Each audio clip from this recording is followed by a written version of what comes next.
কিশোর গ্যাংকের একটা মানে মানে যে জিনিসটা এখন বেশি আসছে, কিংবা যখন এইরকম একটি এই অবস্থার কথা বলা হয়, তখন সবাই কিন্তু অঙ্গুলি নির্দেশ করে পুলিশ, যে পুলিশ কি করছে আসলে, তারা যে এই করছে, তাই পুলিশ কেন কি করছে না বা কি করছে, তা পুলিশ কি করবে, তাহলে পুলিশ ওই পর্যায়ে নিয়ে এসে তাদেরকে জেলে দিয়ে দিবে।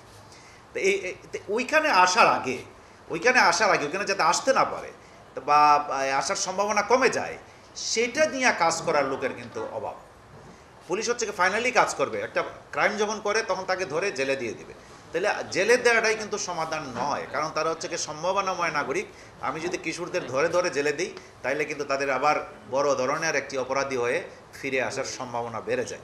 অতএব তারা এই পর্যায়ে আসার জন্য কাদের কি করার কথা ছিল, এটা নিয়ে অবশ্যই সবাইকে ভাবতে হবে। আমরা একটা স্টাডি করেছিলাম যে আমরা দেখেছি আমাদের যে একটা স্কুল আছে, তো স্কুলে 9, 10 এবং 11, 12 এই ক্লাসের গড় হাজিরের সংখ্যা বেশি।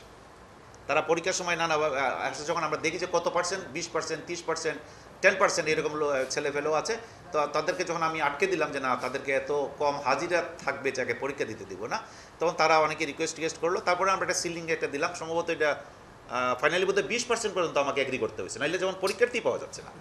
তারপরেও অনেকে বাদ দিতে হয়েছে।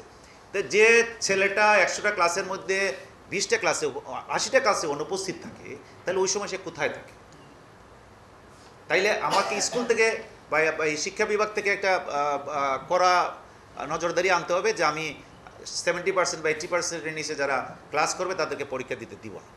তো এই পরীক্ষা যখন দিতে দিব না, তখন সেও নিজের কথা ভাববে, তার গার্জিয়ান আরও বেশি সচেতন হবে।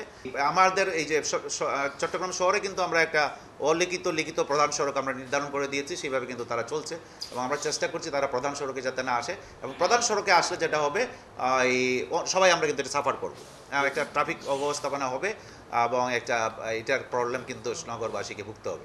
মাননীয় প্রধানমন্ত্রী বলছেন যে ভবিষ্যতে আরেকটি শৃঙ্খলা করে, এবং উনি বিএসটাইকে বলছেন তাদের মান নির্ধারণ করার জন্য।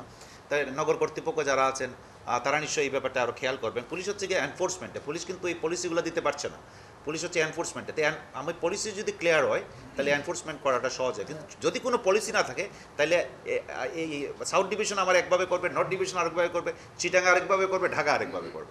তো এটা কিন্তু কোনো সাস্টেনেবল হবে না।